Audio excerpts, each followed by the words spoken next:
నమస్తే ఫ్రెండ్స్. చింతామణి భక్త చింతామణి నాటకంలోని చివరి పద్యం భవానీ శంకరం పాడేటువంటి పద్యం. చింతామణి ఒక వేశ్య. వీళ్ళందరూ కూడా ఆస్తిపాస్తులన్నీ ఆమెకి ఇచ్చేస్తారు.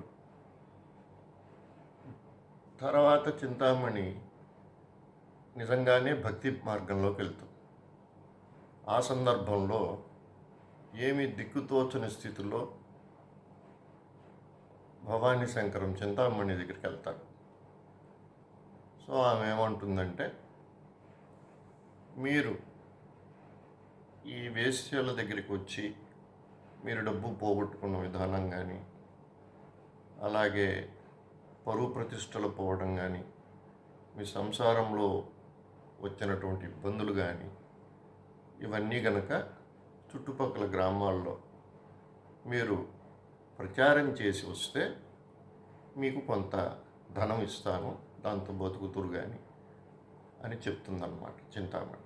సో అప్పుడు భవానీ శంకరం పాత్ర పాడేటువంటి పద్యం ఇది. ఇప్పుడు పూర్తి నాటకాలు జరగటం లేదు, చింతామణి భవానీ సీన్ ఒకటే వస్తుంది. పూర్తి నాటకం అనుకుంటే చాలా గొప్ప గొప్ప పద్యాలు ఉన్నాయి. కాలపూరి నారాయణరావు గారు రాసినటువంటి, అతను ఒక మంచి సంఘ సంస్కర్త, బాగుంటుంది. సో భవానీ శంకరం గారు పాత్ర చివరి పద్యం అన్నమాట ఇది.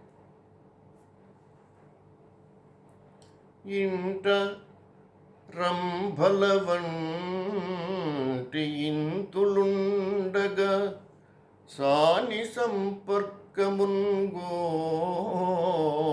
చవటలార, కొని పెంచినట్టి తక్కువ జాతి ముండల నెత్తిపై నుడుకొను నీచులారా,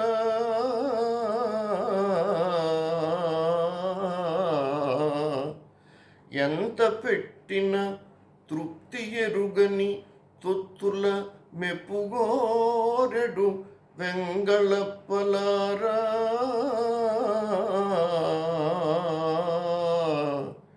ఇచ్చకంబులు నమ్మి ఇల్లు వాకిళ్ళ నమ్మి, ఇచ్చకంబులు నమ్మి ఇల్లు వాకిళ్ళ నమ్మి, కోల్పోయి అర్పించు కూనలారా, స్వానుభవం విధి తెలుపుతున్నాను వినుడు, స్వానుభవం విధి తెలుపుతున్నాను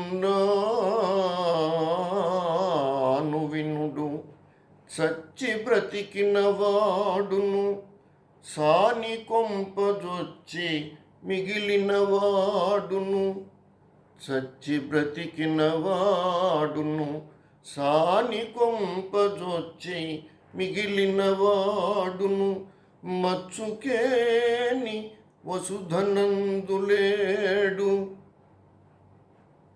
చచ్చి బ్రతికిన వాడును సాని కొంపజొచ్చి మిగిలిన వాడును, మచ్చుకేని వసుధనందులేడు, నా తోడు దైవంబు తోడు. ఆ ఆ